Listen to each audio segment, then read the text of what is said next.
Everything you've been told about the Wild West Saloon is wrong. It wasn't just whiskey, poker, and a piano in the corner.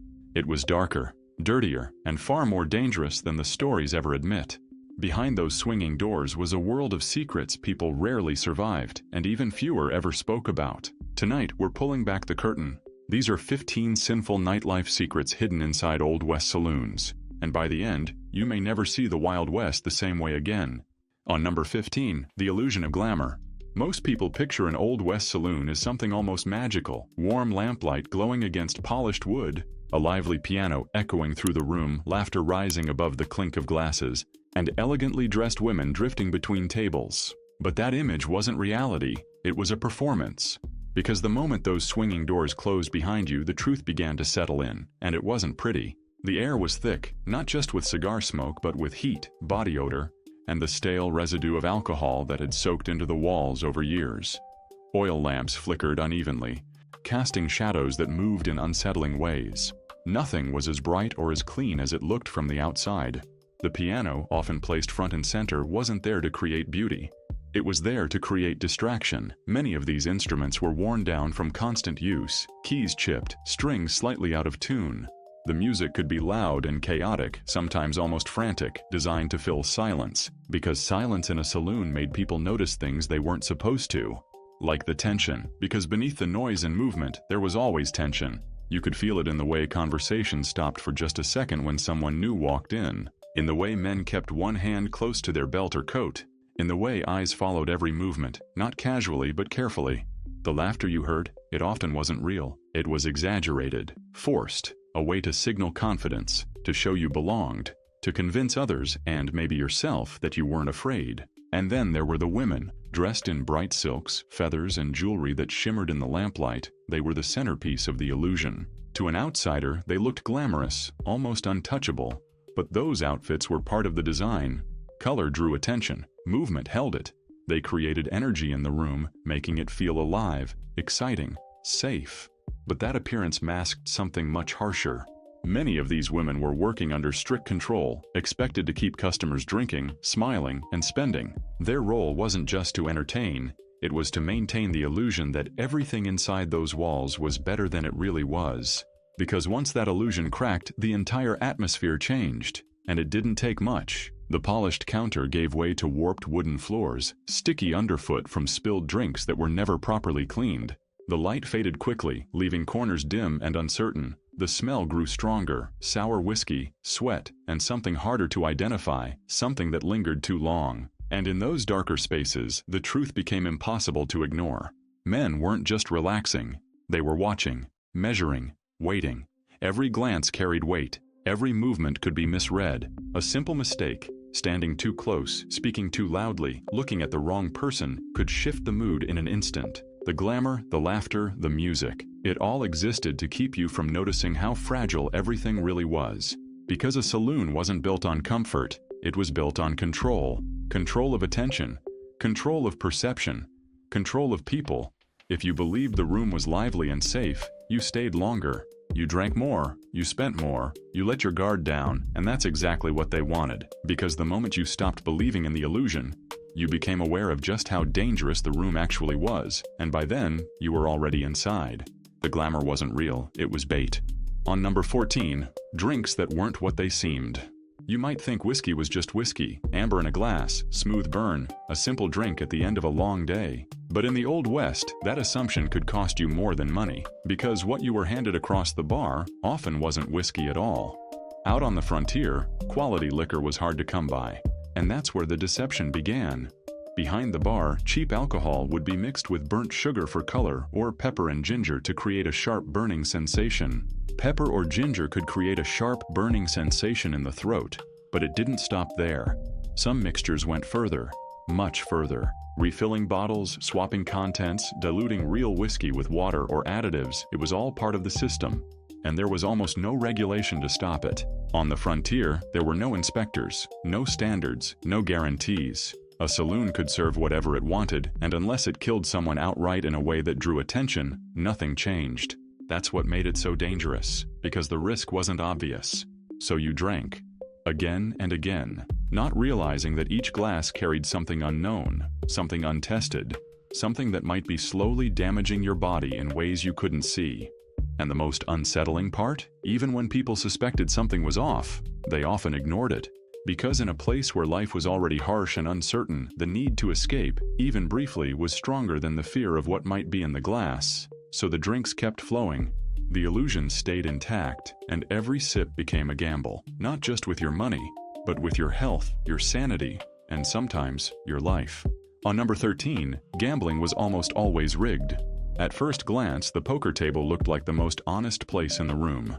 Cards shuffled in plain sight, chips stacked neatly, players leaning back with quiet confidence, reading each other, calculating risk. It felt like a game of skill, a fair contest between men.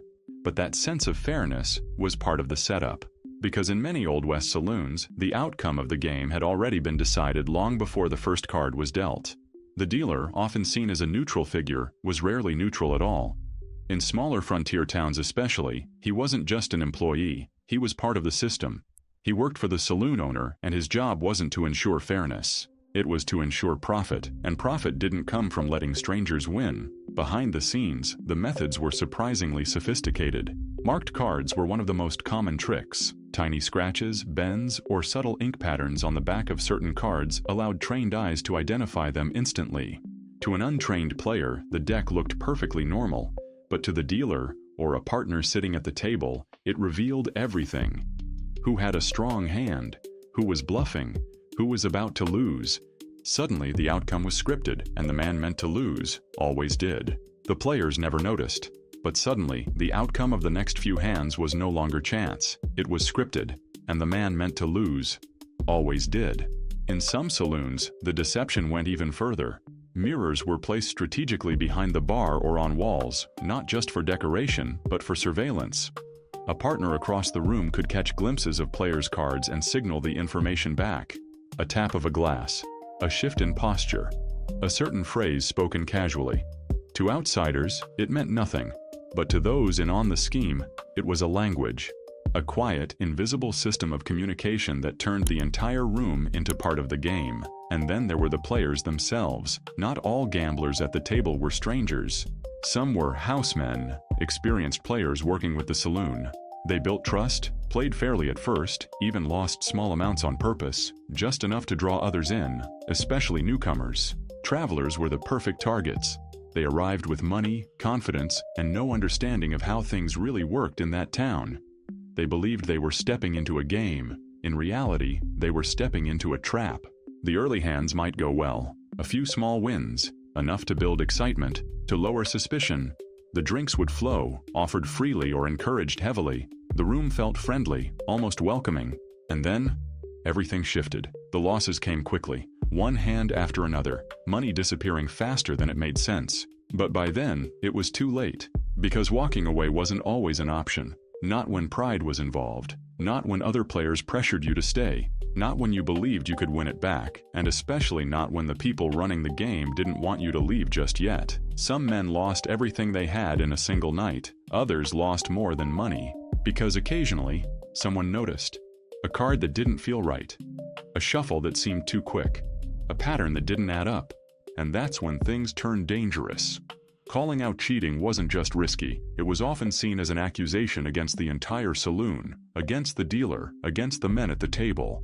And the game, it continued. The cards were reshuffled, new players sat down, the illusion reset, because the saloon couldn't afford for the truth to spread. On number 12, violence was always one step away. Hollywood trains you to expect a showdown. Two men, a stare, silence stretching just long enough for tension to build. Then, gunfire. But inside a real Old West saloon, violence didn't arrive like that. It didn't announce itself. It didn't wait for the room to go quiet. It was already there, woven into the atmosphere, sitting just beneath the surface of every conversation, every glance, every movement. Because saloons weren't calm places where trouble occasionally appeared. They were environments built on pressure. Because beneath the noise and movement, there was always tension. Most of the men inside were armed. Not just with guns, but with knives, hidden blades, even makeshift weapons. And many of them weren't just there to relax. They were carrying frustration, exhaustion, anger from long days, lost money, or unresolved grudges. Add alcohol to that mix and everything becomes unstable. Because alcohol didn't just lower inhibitions, it amplified emotion. A small irritation could feel like an insult, a joke could sound like a challenge, a glance could be taken the wrong way, and that's all it took. Voices would rise, not gradually, but sharply. Chairs pushed back with force, bodies turning, attention snapping toward the source of conflict, and then movement. Quick, instinctive, no dramatic pause, no warning, because in tight quarters, speed mattered more than showmanship. This is where the reality breaks from the myth. Guns were present, yes, but they weren't always practical. Drawing a firearm in a crowded room was risky. It took space, time, and control. And in close proximity, a gun could just as easily harm unintended targets. Steel catching the lamplight for just a moment before disappearing into motion. Fights were fast, personal, brutal in a way that left no room for distance or hesitation. A shove turned into a strike into a struggle. Bodies colliding, knocking over tables, sending glasses crashing to the floor. But most of the time, that's not what happened. People watched, not out of indifference, but out of familiarity. They shifted their chairs slightly to avoid the conflict, lifted their drinks out of the way. Some leaned in, observing with quiet interest. Others kept talking, their voices lowering just enough to acknowledge what was happening without fully engaging. Why? Because this wasn't unusual. It was part of the environment. In many saloons, there was no expectation that someone would step in and stop it.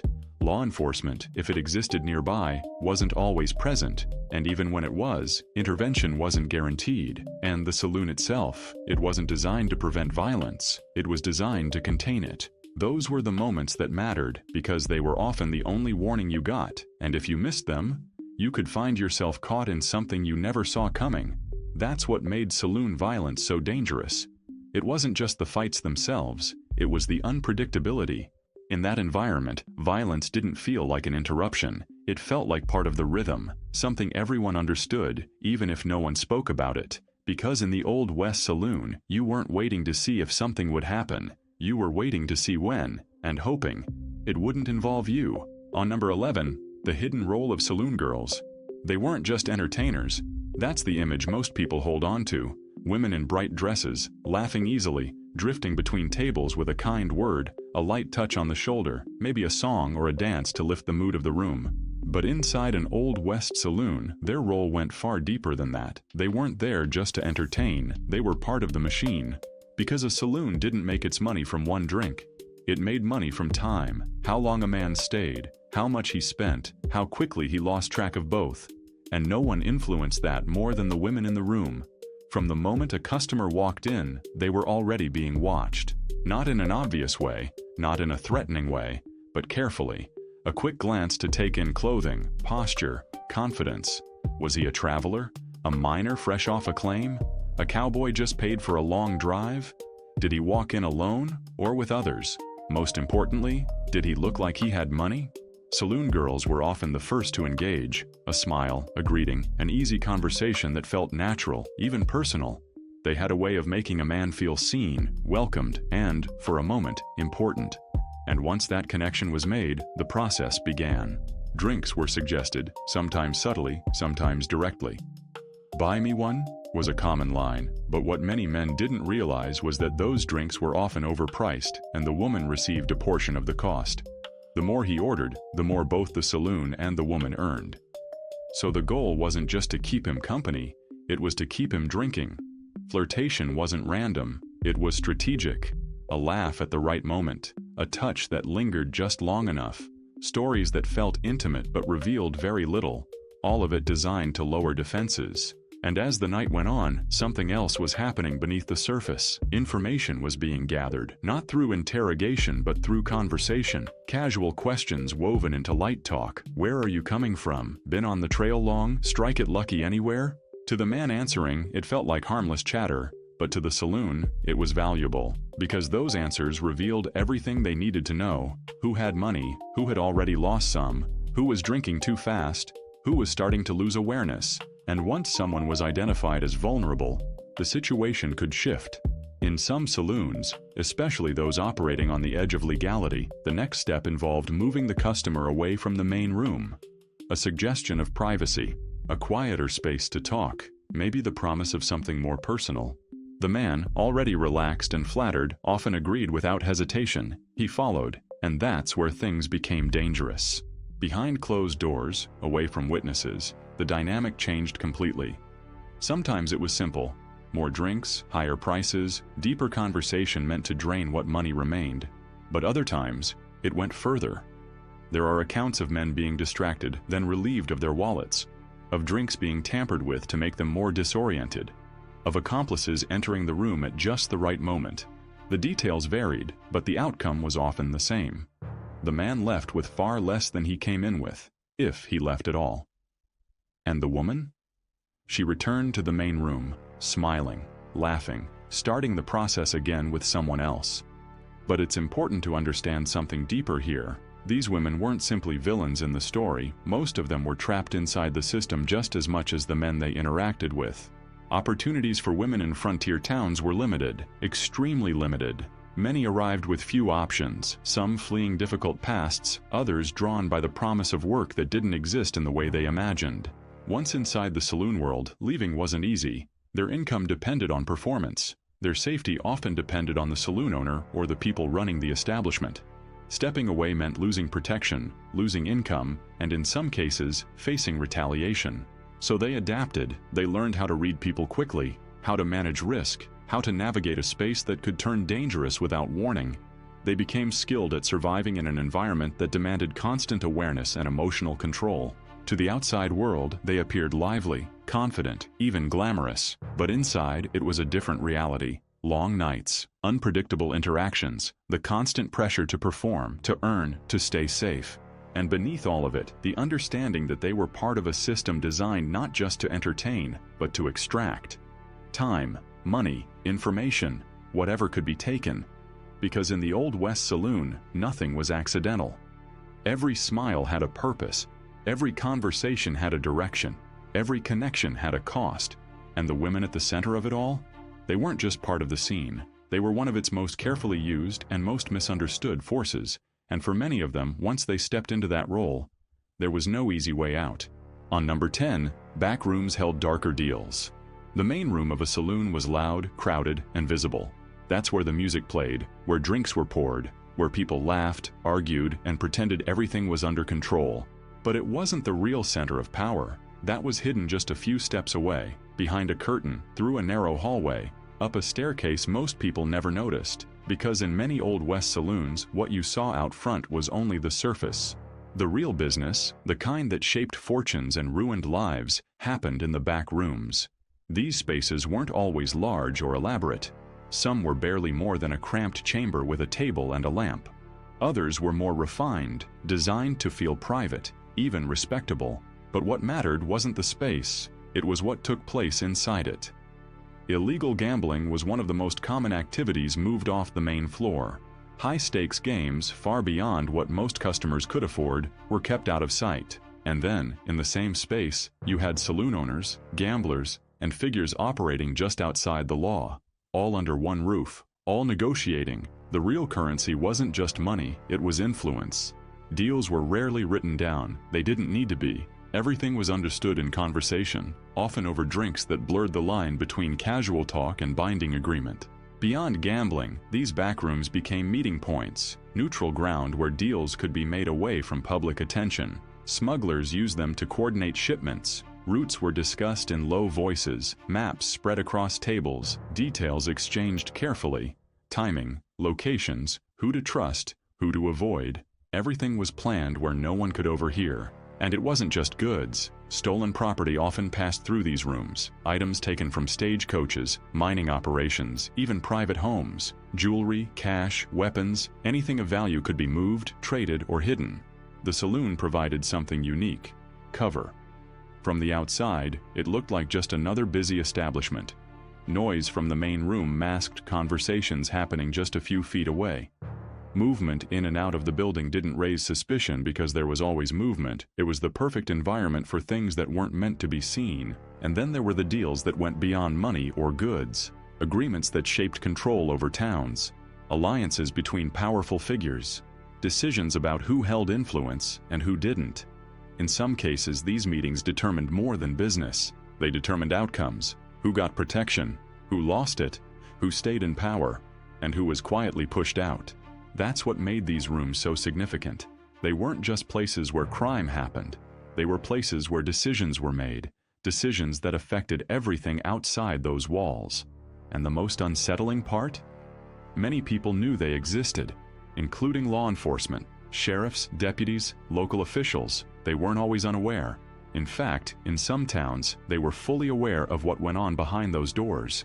But awareness didn't always lead to action, because corruption was woven into the system. Free drinks, payments, favors owed and returned. Sometimes it was direct involvement. Other times, it was simple silence. Looking the other way, because confronting what happened in those rooms meant challenging people with influence, with connections, with power that extended beyond the saloon itself.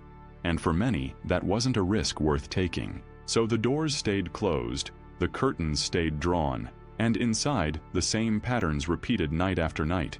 Deals made quietly, money exchanged without record, plans set into motion that would ripple far beyond the walls of that single building. To someone standing in the main room, it all felt distant, almost irrelevant. Just a door, just a hallway. But on the other side of that barrier, the tone shifted completely. No music, no laughter, no illusion of harmless entertainment. Just quiet voices, careful movements, and decisions that carried real weight. Because those back rooms weren't just hiding places. They were control centers. They connected the saloon to everything happening outside: trade, crime, politics, power. In many frontier towns, if you wanted to understand how things really worked, you didn't watch the bar. You watched the doors no one talked about, because that's where the truth lived. And once you stepped inside, you were part of it. On number 9. Saloons were centers of corruption. To most people passing through a frontier town, a saloon looked like entertainment, a place to rest, to drink, to gamble a little, to hear music after a long, brutal journey. But if that's all you saw, you were only looking at the surface. Because in many Old West towns, the saloon wasn't just part of the social life, it was part of the power structure. In fact, in a lot of frontier settlements, the saloon functioned as an unofficial town hall, courthouse, and political office all in one. There were no clean lines between business, law, and crime. They all overlapped in the same room. During the day, the saloon might be quiet. A few chairs turned over, the smell of stale alcohol still lingering from the night before. But by evening, it transformed. And so did the people inside it. Local officials would appear first, not always in uniform, not always openly identified. They didn't need to be. Sheriffs, deputies, town clerks, and even judges in some areas were regular visitors. Not because they were looking for trouble, but because that's where power gathered. Business owners came next. Men who controlled supplies, mining interests, land claims, transport routes. People whose decisions shaped whether a town grew or collapsed. And then, in the same space, you had saloon owners, gamblers, and figures operating just outside the law, all under one roof, all negotiating. The real currency wasn't just money, it was influence. Deals were rarely written down. They didn't need to be. Everything was understood in conversation, often over drinks that blurred the line between casual talk and binding agreement. A nod at the bar could mean approval for a business expansion. A private conversation in the corner could determine who got protection from law enforcement. A shared bottle could seal an understanding about turning a blind eye. And none of it was official, but it was real. Because in many frontier towns, formal government structures were weak, underfunded, or still forming. That vacuum left space for informal systems to take hold. And the saloon filled that space perfectly. It was accessible, it was central, and it was open every night. Elections, when they happened, were especially vulnerable to this environment. Voting could be influenced in ways that had little to do with policy or public debate. Promises were made quietly inside saloons, jobs offered, favors exchanged, protection hinted at. Sometimes money changed hands directly, but often it didn't need to. Influence was more effective than cash. Because in a small town, reputation carried weight, and saloons were where reputations were shaped. If you were seen drinking with the right people, you were connected. If you were excluded, you were vulnerable. If you opposed the wrong group, you might find yourself cut off from opportunities, or worse, targeted. Control of a saloon often meant control of the town's social and economic pulse, because that's where everyone eventually passed through.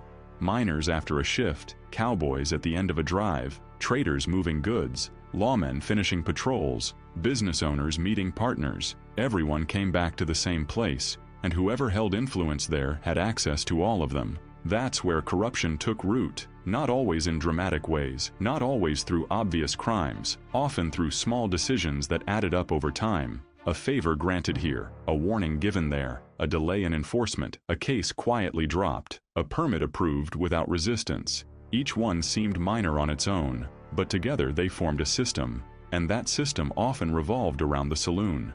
Because it was the one place where all these different worlds collided without formal structure, and in that kind of environment, rules were flexible, or ignored entirely. The most powerful figures weren't always the ones with official titles. Sometimes it was the saloon owner who knew everyone's secrets. Sometimes it was the gambler who had leverage over half the town. Sometimes it was the man who simply knew who to talk to, and when. And if you tried to operate outside that network, if you refused to play along with the informal arrangements, you quickly discovered how isolated you could become. Doors stopped opening. Support disappeared.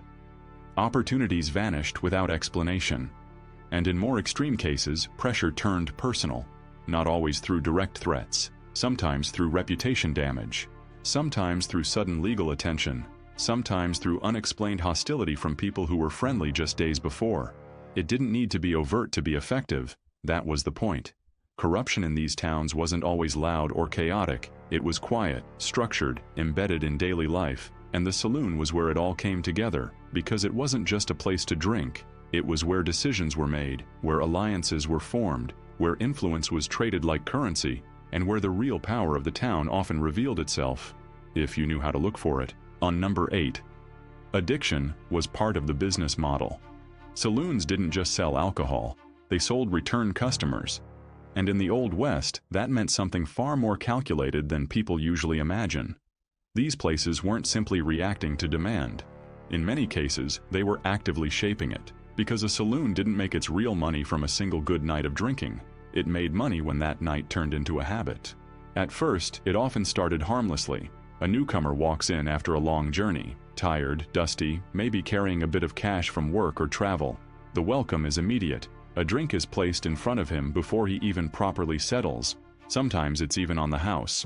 That free drink wasn't generosity, it was strategy. It broke the ice, lowered hesitation, created a sense of belonging. Once a man accepted that first drink without paying, the psychological barrier shifted. The saloon wasn't just a place spending his money anymore. It was a place giving him something, and that feeling is powerful. From there, the pattern begins to form. The second drink isn't free, but it's offered in a way that feels natural. The third comes quicker than expected. Music plays, conversations continue, time starts to blur, and slowly, spending becomes normal. This is where credit enters the system. Many saloons allowed patrons to run tabs.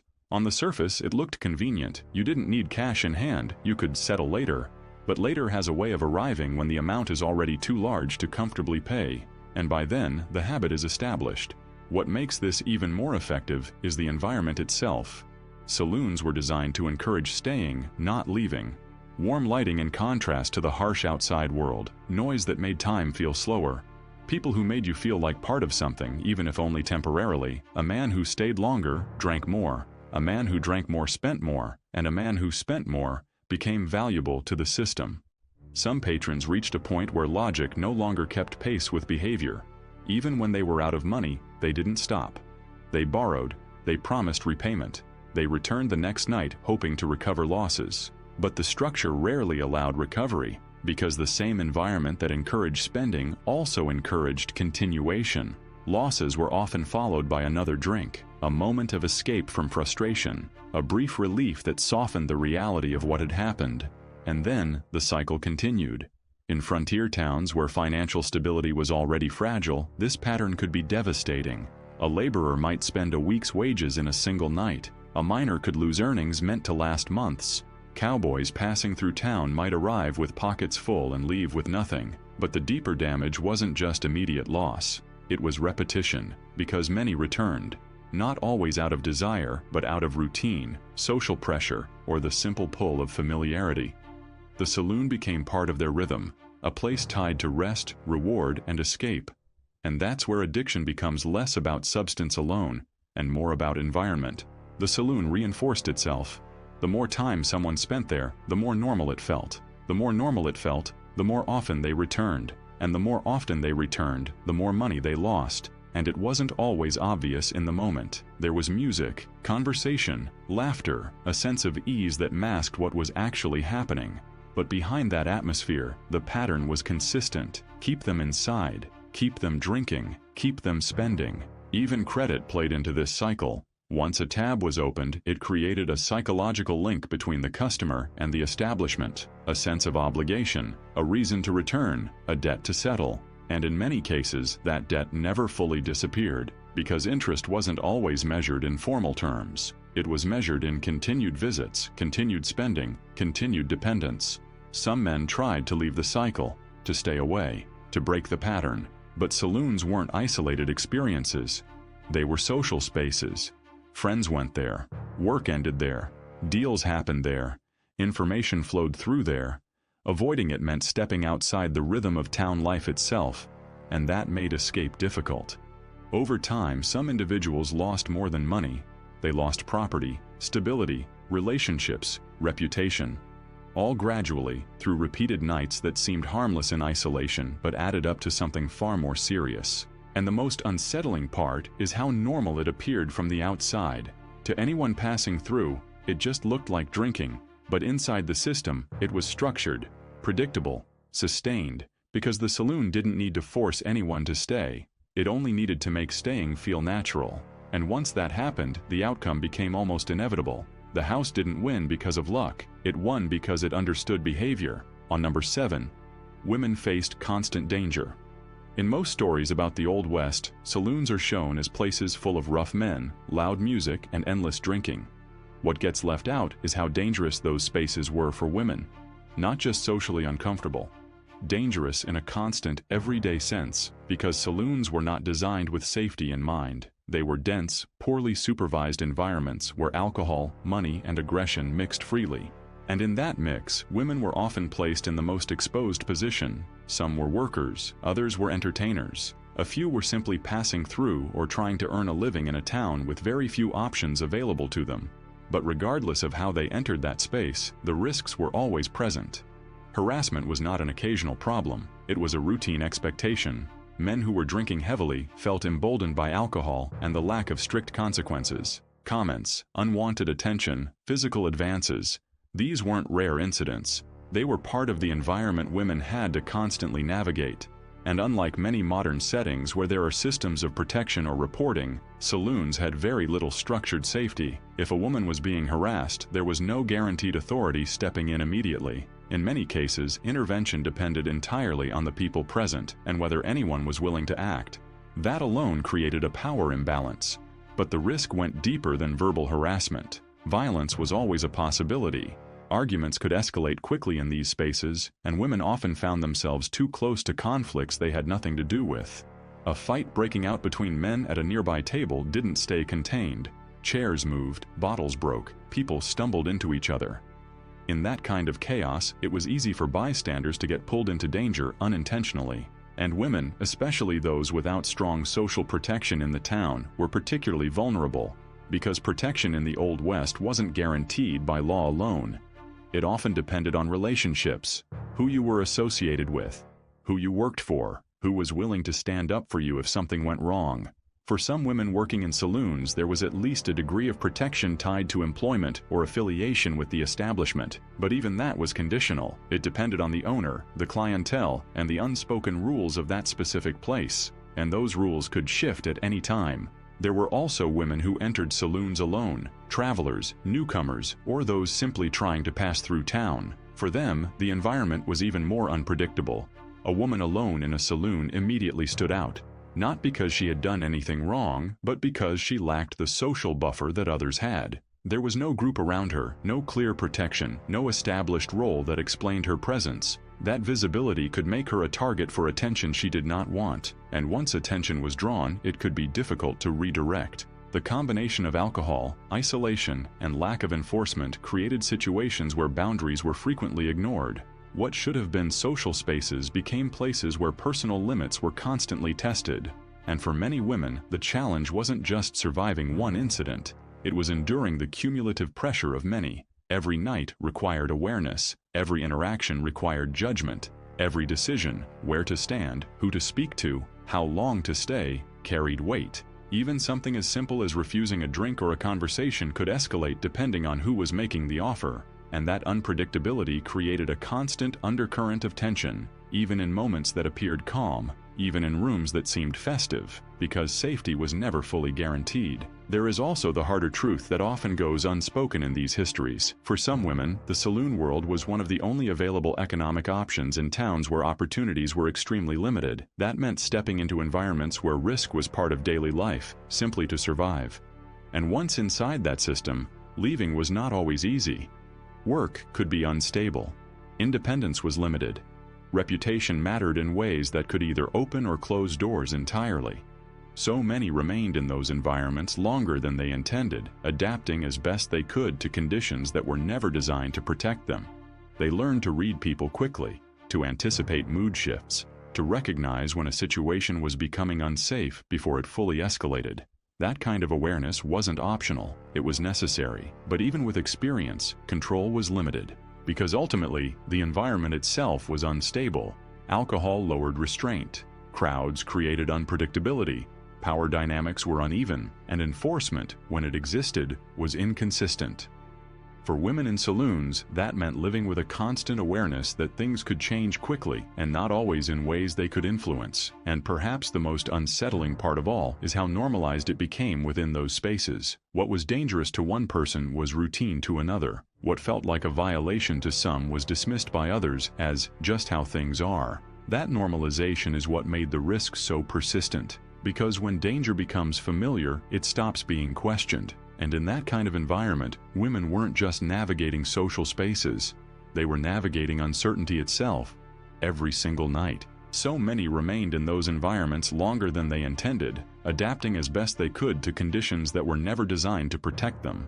They learned to read people quickly, to anticipate mood shifts, to recognize when a situation was becoming unsafe before it fully escalated. That kind of awareness wasn't optional, it was necessary. But even with experience, control was limited, because ultimately, the environment itself was unstable.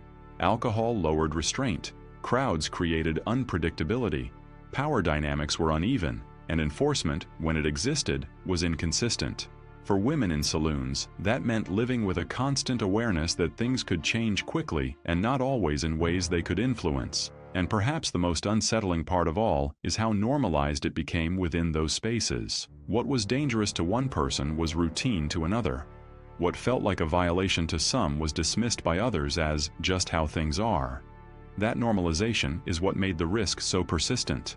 On number 6, law enforcement was often part of the problem. In most stories about the Old West, the sheriff is portrayed as the last line of order. The man who walks in restores calm and keeps the town from collapsing into chaos. But in reality, that image only fits a small number of places. In many frontier towns, law enforcement wasn't separate from the saloon world. It was connected to it, sometimes loosely, sometimes deeply, and in some cases, completely. Saloons weren't just social spaces or gambling halls. They were central hubs of daily life, and that made them unavoidable for almost everyone in authority. Sheriffs, deputies, marshals, and town officials spent time there not only socially but professionally. Meetings happened over drinks. Conversations about disputes, arrests, and local tensions were often held in the same rooms where gambling and drinking were taking place. Over time, that overlap blurred boundaries that were supposed to stay firm, and in many towns it went beyond casual familiarity. Free drinks were a common form of influence. A sheriff walking into a saloon might be greeted immediately, not just as a lawman, but as a valued guest. Drinks would be placed in front of him without request.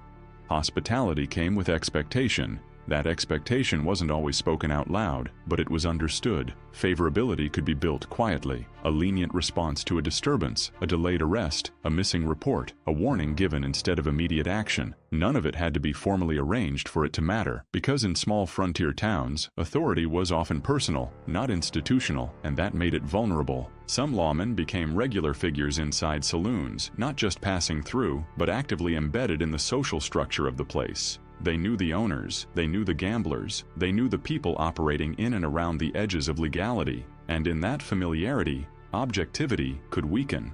There were cases where officers ignored fights entirely unless they escalated too far. A broken chair, a shouted argument, even minor injuries might not trigger intervention if it didn't disrupt the overall flow of the establishment, not because they were unaware, but because priorities were shaped by relationships, convenience, and sometimes personal benefit. In more serious cases, law enforcement was not just passive, it was involved. Some officers participated in gambling games, directly or indirectly. Others accepted payments or favors in exchange for looking the other way during certain activities. The saloon environment made this easy to conceal because so much happened behind noise, crowds, and movement. Nothing was fully visible. Everything could be explained away. That ambiguity created space for corruption to grow. And once that structure was in place, it reinforced itself. If a saloon owner had influence over law enforcement, that saloon became safer from external consequences. Some lawmen became regular figures inside saloons, not just passing through, but actively embedded in the social structure of the place. They knew the owners, they knew the gamblers, they knew the people operating in and around the edges of legality, and in that familiarity, objectivity could weaken. There were cases where officers ignored fights entirely unless they escalated too far. A broken chair, a shouted argument, even minor injuries might not trigger intervention if it didn't disrupt the overall flow of the establishment, not because they were unaware, but because priorities were shaped by relationships, convenience, and sometimes personal benefit. In more serious cases, law enforcement was not just passive, it was involved. Some officers participated in gambling games, directly or indirectly. If law enforcement benefited from that relationship, there was little incentive to disrupt it.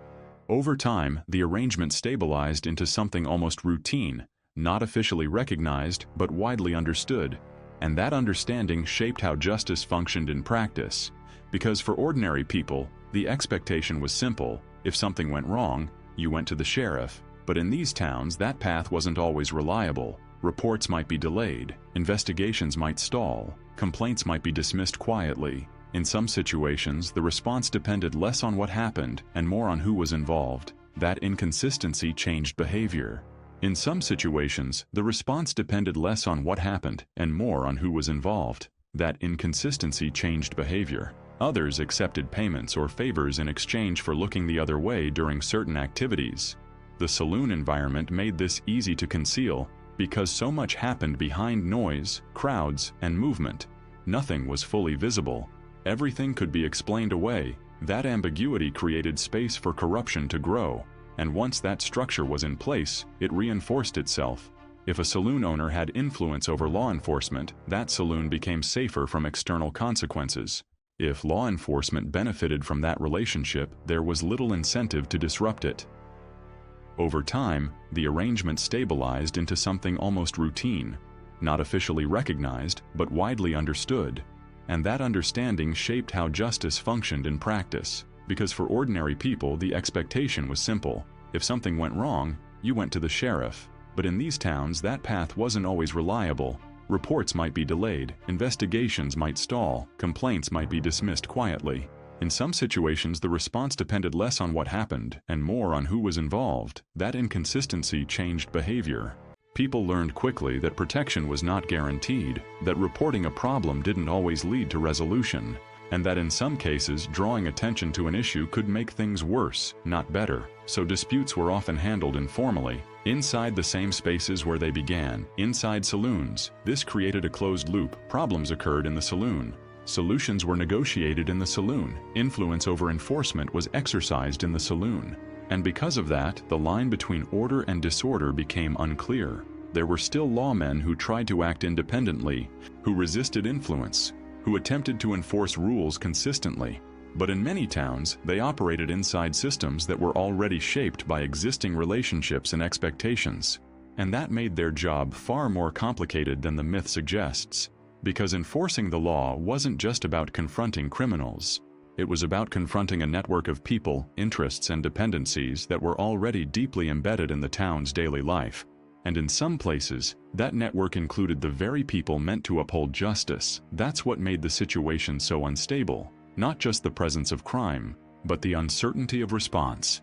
Because when law enforcement becomes unpredictable, the entire structure of order weakens. And in those conditions, saloons didn't just become places where trouble happened, they became places where trouble could survive, protected not by absence of law, but by its selective presence.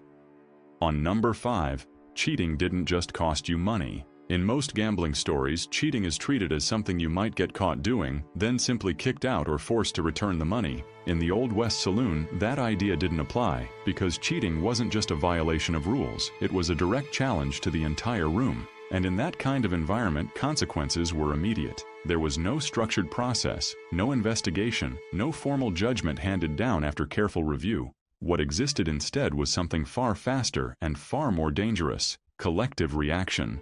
A single accusation could change the entire atmosphere of a saloon in seconds. A man standing up from the poker table, pointing at another player, saying the word "cheat," didn't just raise a complaint. He disrupted the balance of the room. Because gambling wasn't just entertainment in these spaces, it was tied to pride, reputation, and survival. Money changed hands quickly, often in amounts that represented days, weeks, or even months of labor. So trust was fragile, and once it broke, everything shifted. If someone was believed to be cheating, the response rarely waited for proof in any formal sense. The idea of innocent until proven guilty didn't function the way we think of it today, especially in environments where enforcement was informal and immediate. Instead, what mattered was perception, and suspicion alone could be enough. Once the accusation was made, the room would react almost instinctively. Chairs would scrape back, conversations would stop, attention would focus tightly on the table where the conflict began. The accused man would suddenly find himself isolated, surrounded not by a system of law, but by other patrons who were also emotionally invested in the outcome. Because in many saloons, everyone at the table had something at stake. Sometimes they were fellow players, sometimes they were allies of the house. And that pressure could escalate quickly. Verbal confrontation often came first. Demands, accusations, defenses shouted over each other. But in a crowded, alcohol-fueled environment, words rarely resolved anything for long. If tensions continued to rise, the situation could turn physical very quickly. Because punishment in these environments wasn't standardized, there was no official penalty for cheating applied evenly across all cases. In some cases, the accused might be beaten and thrown out. Public humiliation itself was a tool. Being dragged into the street or marked as untrustworthy could destroy a person's reputation. And reputation mattered deeply in frontier society. It affected where you could work, who would deal with you, and whether you could safely return to certain places. But in more severe situations, especially when emotions were high or money lost was significant, consequences could escalate beyond simple expulsion. Violence could become uncontrolled. So the room often regulated itself, which meant outcomes were shaped by group sentiment rather than structured justice, and that's where the real danger lay. A man could be guilty and punished, that was expected, but a man could also be innocent and still suffer the same fate, because what mattered most wasn't evidence, it was belief. This created an unstable environment where anyone understood an unspoken rule: avoid drawing attention, avoid suspicion, and never let yourself become the focus of collective anger. Because once you did, you were no longer dealing with one person accusing you. You were dealing with the entire room reacting to that accusation. Cheating, or even the appearance of cheating, wasn't just a risk to your winnings, it was a risk to your safety, and sometimes, to your life. In the Old West Saloon, fairness wasn't enforced by rules written on paper, it was enforced by the crowd in front of you, and that made it unpredictable and unforgiving. On number 4, music was used to control the crowd. To most people walking into an Old West Saloon, the piano was just part of the atmosphere. Something familiar, something pleasant, a sign that this was a lively place where people came to unwind after hard work and long travel. But inside those walls, the music was doing far more than entertaining, it was managing the room. In many saloons, the pianist wasn't just a performer, they were an observer. The rhythm of the room mattered just as much as the rhythm of the keys. Because a saloon was never emotionally stable, it was crowded, loud, and unpredictable. Dozens of conversations overlapping, alcohol lowering restraint, money changing hands, tensions rising and falling without warning. In that kind of setting, mood could shift quickly, and when it did, it could shift violently. Music became one of the only tools that could influence that mood without direct confrontation. When things were calm and steady, the piano often matched that tone. Soft, familiar melodies created a sense of ease, encouraging people to stay seated, continue drinking, and remain in their seats longer. It wasn't just background noise, it was subtle reinforcement of comfort. It matched the rising energy instead of resisting it. People tapped along without thinking.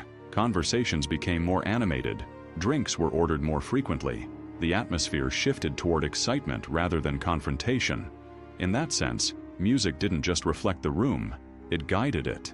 And perhaps more importantly, it helped prevent it from collapsing, because in a place where arguments could erupt over small misunderstandings, emotional control was fragile. Music was often used to redirect it. A well-timed shift in melody could soften the edge of a growing argument. A familiar tune could pull attention away from a confrontation and back into the shared environment. It created a kind of emotional reset without anyone needing to acknowledge what had just happened. The pianist became a quiet regulator of atmosphere, and this role required awareness. They had to notice subtle changes, a table suddenly going quiet, a group leaning in too closely, voices rising in a corner, a glass breaking, a shift in posture that suggested something might escalate. These together formed a pattern, and the music responded. This is what makes it so important to understand that saloons weren't just chaotic spaces, they were managed chaotic spaces. There was an effort, even if informal, to maintain balance, and the music responded. This is what makes it so important to understand that saloons weren't just chaotic spaces, they were managed chaotic spaces. There was an effort, even if informal, to maintain balance. That sudden stillness could signal that something serious was about to happen, so keeping the music going was often a way of keeping control without words. It filled emotional gaps before they became problems. It maintained rhythm in a space where rhythm could easily break down. But there was also another layer to it. Music didn't just calm or excite, it influenced spending behavior. Faster, livelier tunes often encouraged more drinking, more movement, more social interaction. People felt more engaged, less cautious. Slower music could encourage lingering conversations or fatigue. In this way, music also supported the business side of the saloon. More engagement often meant more consumption, and more consumption meant more profit. So the pianist was part of the economic and emotional structure of the room. But despite all this influence, the role remained fragile. In this way, music also supported the business side of the saloon. More engagement often meant more consumption, and more consumption meant more profit. So the pianist was part of the economic and emotional structure of the room. But despite all this influence, the role remained fragile. Once chaos fully took hold, control was already lost. Still, in the best-run saloons, music played a crucial role in maintaining balance. It smoothed edges that might otherwise become sharp. It guided emotional flow in a place where emotions were constantly at risk of spiraling. And that's what makes it so important in understanding these environments, because control wasn't always enforced by force or law. Sometimes it came through something far quieter, something as simple as a melody played at the right moment, holding back chaos, just long enough for the night to continue. On number 3, death was more common than you think. When people picture the Old West Saloon, they usually imagine noise, gambling, laughter, and the occasional dramatic gunfight. What they rarely picture is how often that world ended quietly in death, not always in a dramatic, cinematic way, not always with a last stand or a final showdown. Sometimes it was much smaller, much faster, and far more ordinary, because inside these saloons, death didn't only come from violence.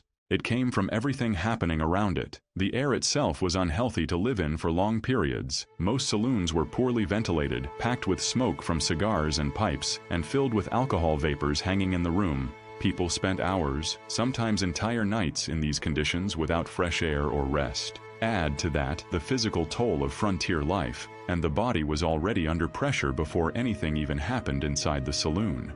Heavy drinking was constant in many of these spaces. Not socially, but as a form of escape from exhaustion, loneliness, and physical strain. Over time, this weakened the body significantly. Combined with poor nutrition and harsh living conditions, it left many patrons far more vulnerable than they realized. So when something went wrong, it often went wrong quickly. Illness was one of the quietest causes. In towns where medical knowledge was limited and hygiene standards were inconsistent, even minor infections could become serious. A simple cut from broken glass or a knife could become infected. A fever could escalate without treatment. And in a saloon environment where injuries were common and cleanliness was not a priority, small problems could turn into fatal ones. Then there were accidents. People fell, stumbled, got hit during fights that escalated too quickly to control. A shove near a table could send someone crashing into furniture or onto the floor. In crowded rooms filled with hard surfaces and heavy objects, even a moment of imbalance could lead to serious injury. And there was very little medical support available in or near most saloons. Doctors were rare in frontier towns, and when they did exist, they were often far away or overwhelmed. Treatment was basic at best. Many injuries that would be survivable today became life-threatening simply because help arrived too late or wasn't available at all. Poisoning, too, played a role in a more indirect but very real way. Alcohol itself, especially poorly made or contaminated batches, could have dangerous effects on the body. Combined with the kinds of substances sometimes used in cheaper frontier drinks, repeated exposure weakened people over time. But what makes this reality even more unsettling is not just how people died, it's how quickly it was normalized. In many saloons, death didn't necessarily disrupt operations for long. If someone collapsed, whether from illness, injury, or something more sudden, the response was often practical rather than emotional. A brief pause, a look, maybe a few words exchanged, then the body would be removed and the room would reset. Tables might be wiped down, chairs put back in place, glasses replaced, and then, surprisingly quickly, the saloon would continue functioning as if nothing had happened. Music might resume, drinks would keep flowing, conversations would pick up where they left off. Because in these environments, death was not rare enough to be shocking every time. It was part of the background reality, not ignored, but absorbed.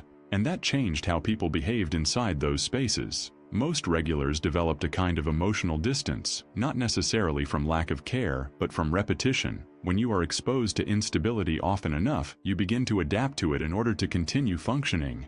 That adaptation shaped the culture of the saloon. It made reactions shorter, attention more selective.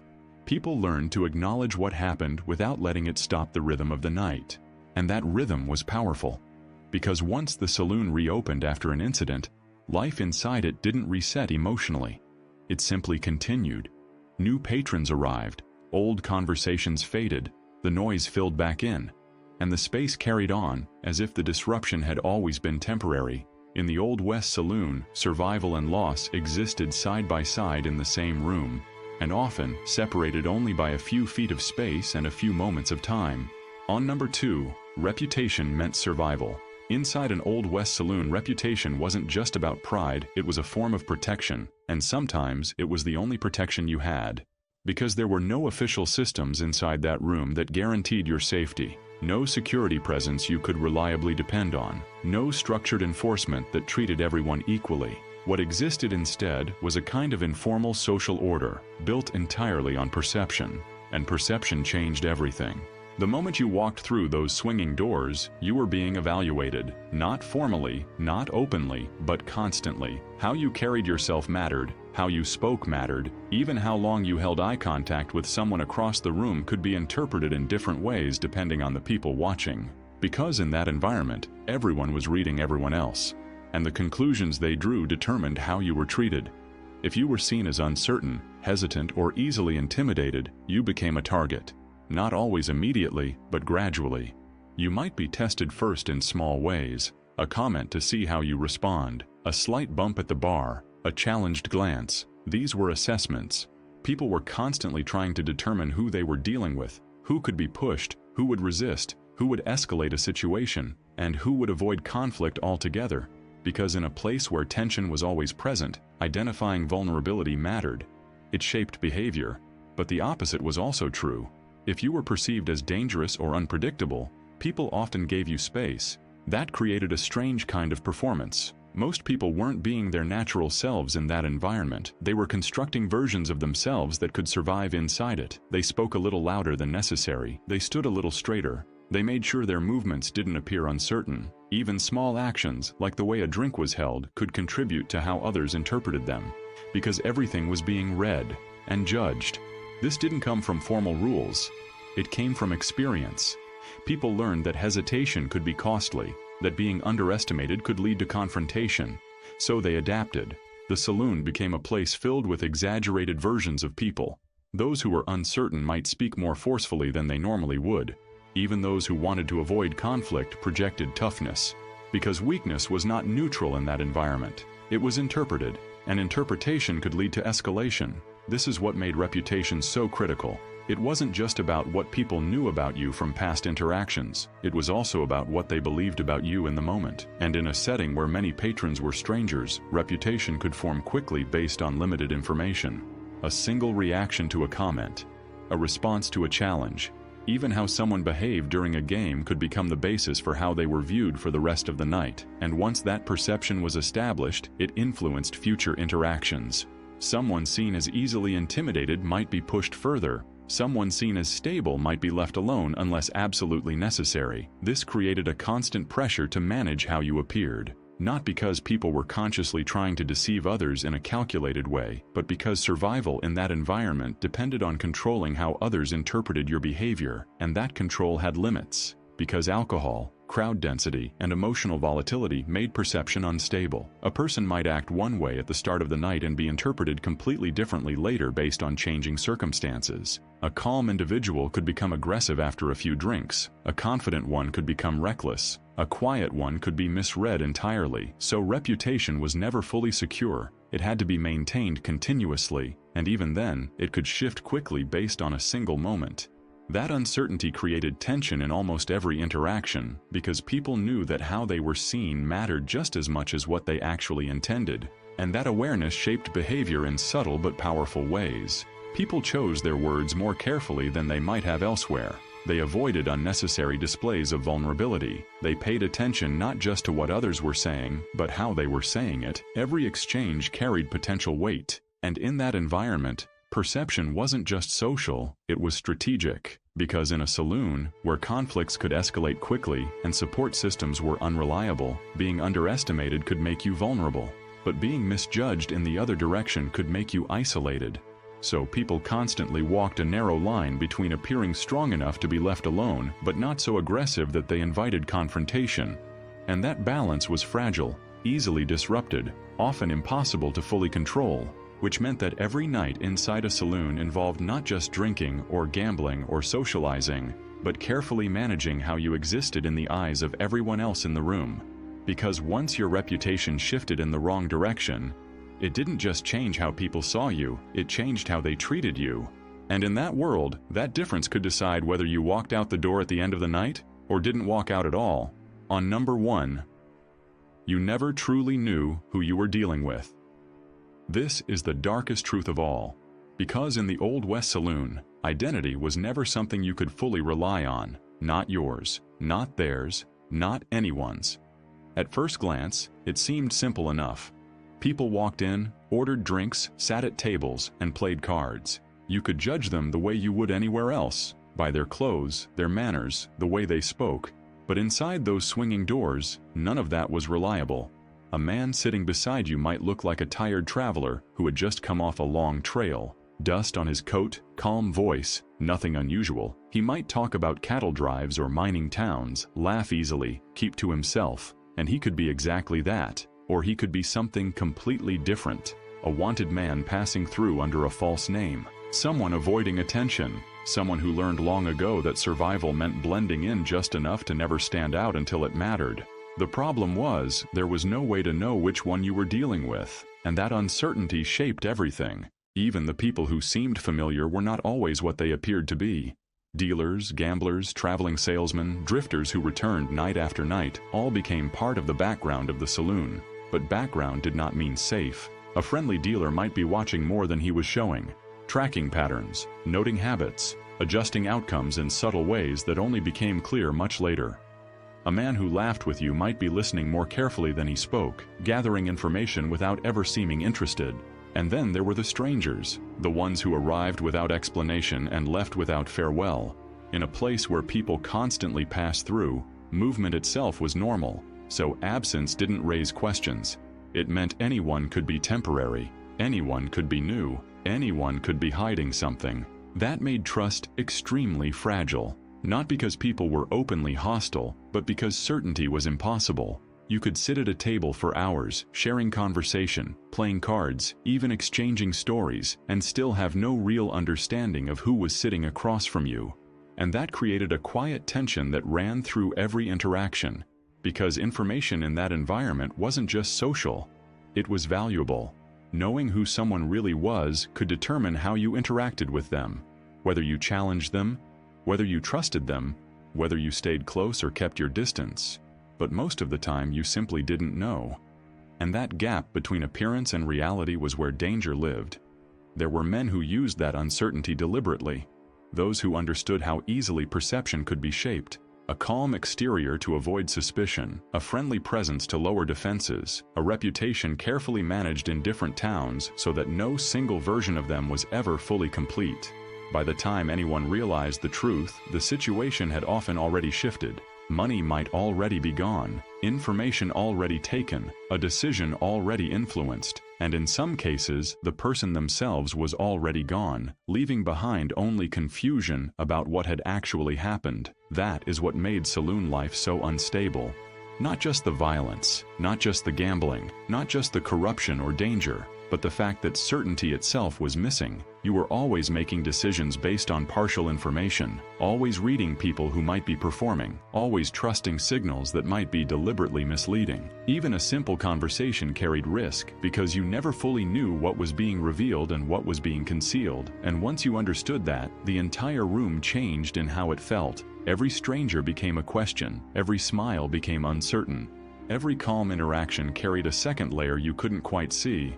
Because in that world, identity was not fixed, it was flexible, and sometimes it was entirely constructed for survival or deception, which meant the most dangerous moment was not when someone revealed themselves as a threat. It was the time before you realized they were one at all, and by then, as this truth suggests, it was often already too late. So the next time you picture an Old West saloon, don't see the piano, the laughter, and the swinging doors. See what was really there.